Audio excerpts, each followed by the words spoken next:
What the fuck is up, YouTube? This is going to be Terminator Juice unhinged, uncensored. So basically, this is kind of a response to a video, a response to people's reactions, and it's going to be some questions, there's going to be some perspective, there's going to be some open-minded thinking, not narrow-minded, and hopefully some logic in this as well. So obviously my subscribers know that I'm pretty level-headed, pretty calm, pretty rational, big Nintendo fan. I don't just jump on the anti-Nintendo shit that's been plaguing this Nintendo community. We just try to talk about games on the Juice is Loose, and video gaming as a whole. Try to focus on the games and what's important. But I have to make this video because I know there's a lot of YouTubers, a lot of gamers, a lot of game media now that are younger. They're under the age of 25, 18 to 25. The gamers, obviously, they can be 10 years old to 25, So with youth comes lack of perspective, lack of wisdom. There's a phrase, young and dumb. It exists for a reason. It's not because if you're young, you have low IQ or you can't be smart. But young and dumb refers to when you're young, you do things and you learn from them and you become wiser. So you might do something stupid like, sneak out of the house and go do something illegal, get caught by the cops. You're going to learn a lesson. Maybe you won't. Seeing something for the first time and reacting to it versus someone who's seen something similar happen multiple times and already knows, what's going on. It's like, been there, done that. Rookie in the NFL scores a touchdown, his first one ever, and he celebrates even though they're losing. A veteran scores a touchdown when they're losing, and he gives the ball to the ref. So basically what I'm trying to say is, with age, with life experience comes wisdom, and you gain a certain perspective on things. Now, the hot topic is Nintendo not being at E3 with the NX, and apparently people saying E3 is irrelevant, trying to damage control, even though I've not seen one person saying E3 is irrelevant. I will answer the question, is E3 irrelevant? You ready? Fuck no! E3 is not irrelevant. E3 is probably just as relevant as it's always been. If anybody's saying E3 is irrelevant, is probably just a troll, or they're saying something meaning one thing, but it's coming across as I'm saying E3 is irrelevant. I'll talk about that in a little bit, but E3 is not irrelevant. Let's just end that. It's stupid to even make a video saying that. It's a rhetorical question, doesn't even need to be answered. So the good question, or the better question, or the real question would be, is the physical E3 becoming irrelevant? And that is the convention centers, the showroom floors, the staged press conferences. Is that side of E3 becoming irrelevant with the mass appeal of live streaming, and the majority of your audience is sitting at home watching E3 coverage? So that is an actual real question to be asked, and I think that's a question that needs more than one person to answer it properly. I think that needs to be a podcast and get a group together and discuss. And I actually plan on doing that because I think it is a good question. So let's talk about EA. They're not going to be at E3. Is that irrelevant? Are they irrelevant? No, they're not. Is it because they're showing their stuff in June, from June 12th to the 14th as EA plays, because it's happening at the same time? Is that the difference? Is it because it's in June, because it has to be in June, because that's when E3 happens? Does that make it okay? Or is it just because they're giving us 3 days of potentially all new games? Obviously the sports stuff won't be that new, but there could be multiple new Star Wars games. The new Battlefield 1 looks intriguing. They have a lot of stuff to show, and it's not because they're doing it on June 12th through the 14th that makes it relevant. It's that they're doing it still.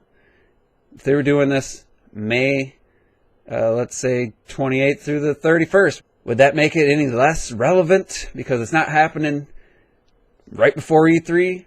No. The people would be still covering it the same.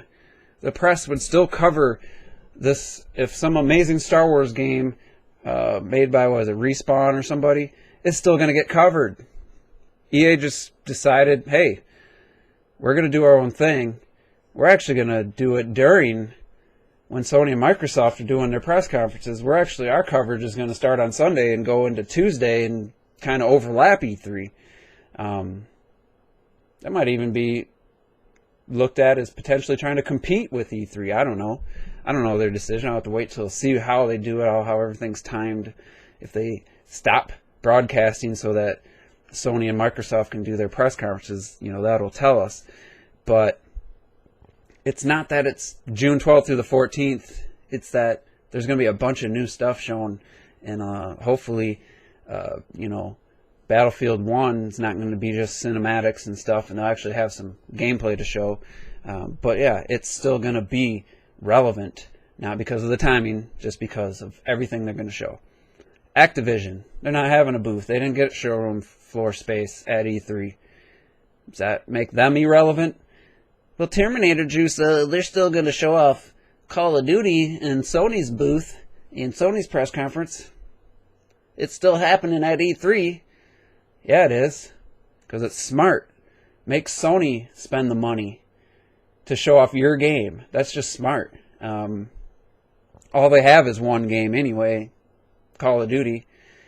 Destiny, I believe nothing planned. They haven't announced anything about a Destiny sequel or new content, so they only have the one game, so why not let Sony show off? But they've already showed the teaser trailer. It didn't happen during E3. Does that make it irrelevant? No, it's still relevant. Yeah, it's happening during E3, but if they decided to show Call of Duty tomorrow, have a full presentation, guess what? Everybody's going to tune in. NX, not at E3. Is that irrelevant? The relevance is in its historic nature, that there's not going to be a new console featured at an E3 before it launches. I mean, in that regard, it's very relevant. But not showing it at E3, is it irrelevant? The timing of the reveal, is it irrelevant? I happen to think so. I'll give my reasons in a second. Let's talk about what they are doing at E3.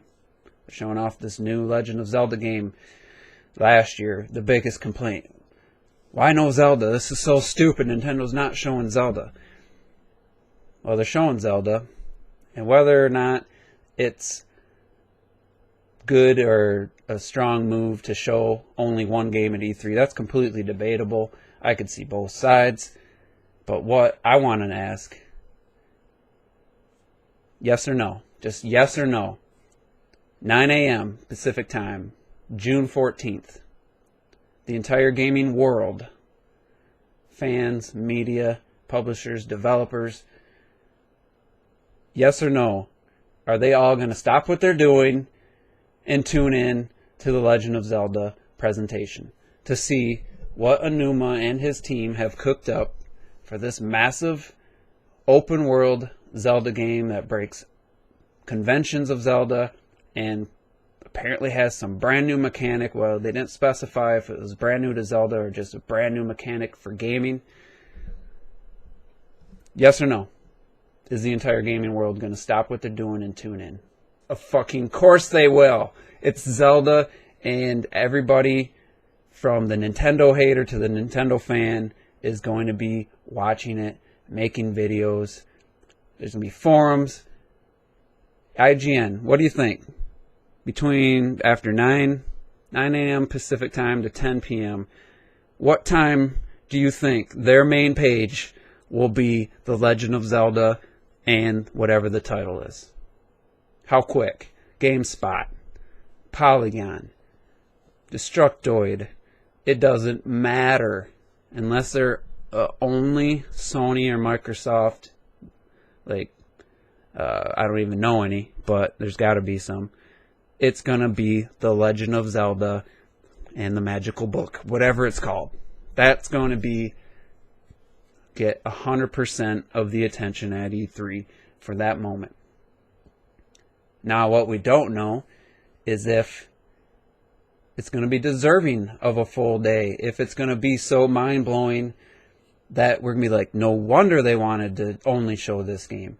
Or is it going to be, really, this is the revelation, or this is the big Zelda game, this is what gets a full day? We don't know. So why get mad or upset and make rant videos without knowing? Like, it's one of those things I was talking about, life experience and perspective. Wait till you see the game. You might see the game and just like, oh, no wonder they didn't want to also show their new console at the same time. Like, this thing could be massive. We don't know. I predict it is, but I don't know. It could be just, oh, really? Like, we've seen that before in other games. Like, we don't know. So that's another thing. Just wait and see. Don't jump to conclusions. Don't assume things. That's going to be a big point I'm going to make a little bit later, is about assumptions. Anyway, let's get back to the NX. NX not at E3. I said I don't think it's irrelevant. Because, why? Well, like I said, whether they show it June 28th, whether they show it July, August, September, October, just like with Zelda, what's going to happen to the gaming world when that NX reveal, whether it's a live presentation, whether it's a digital or direct, whatever, what's going to happen to the gaming world when Nintendo broadcast starts for the NX reveal? It's going to stop, and they're going to pay attention. Whether they love what they're seeing or not, everybody's going to be watching it. Whether it's Nintendo Ultra or one of the biggest Nintendo fans out there, or whether it's the biggest Xbox or Sony guy out there. Guess what? They're going to be watching the NX reveal. Tell me I'm wrong. If you do, tell me why you think that, because that is just absolutely the definition of lying to yourself. So, what does this mean? Why am I going out of my way to stress that everybody's going to be tuning into the NX reveal no matter when it happens? Because not showing it at E3, everybody's making out to this big deal. Oh my God, Nintendo, they're a laughing stock. They don't know what they're doing. They're just dumb. Another poor decision. What is that going to matter when you see the NX and everybody's tuning in and they get the exact attention 100% that they would have gotten at E3? And actually, if you really think about it, and then other people have made this point, they'll actually have more focused attention. There won't be all this other news. And I think back to 2013, one of my favorite gaming YouTube channels was Rev3 Games before Adam Sessler came in and destroyed it. E3 2013, you had the Xbox One, PS4, and the Wii U started getting was going to get some of its first big games in that holiday season. And they covered like 70 games in 3 days. Adam Sessler looked like he was literally going to die from exhaustion. And they still didn't cover everything. They didn't cover a single Wii U game. I think they had like a 2-minute video talking about it, which is part of the reason I hated them. But my point is, it took me 2 to 3 weeks to watch every one of their videos on E3. So my point, again, is people's attentions are spread. And for everybody is like, oh my God, you can't miss E3 to reveal something new. There's so many things getting revealed and shown that attentions just get completely spread thin. And it's hard to see everything. So if you think about it, Nintendo's going to have everyone's attention focused. Now maybe that's their plan. Maybe it isn't. But it's just something to think about. Instead of just, oh my God, they're so stupid, to it doesn't matter because everyone's still going to tune in. Whenever that reveal happens, 100% of the gaming world will be tuned in. And they'll have 100% undivided attention. Like I said, don't know if that's Nintendo's plan or if other factors, which I'm going to discuss in a little bit. But we'll just have to wait and see. Another thing with wisdom, like I said, is that wait and see, and then when you have all the facts, then you can make decisions to be mad about something or not.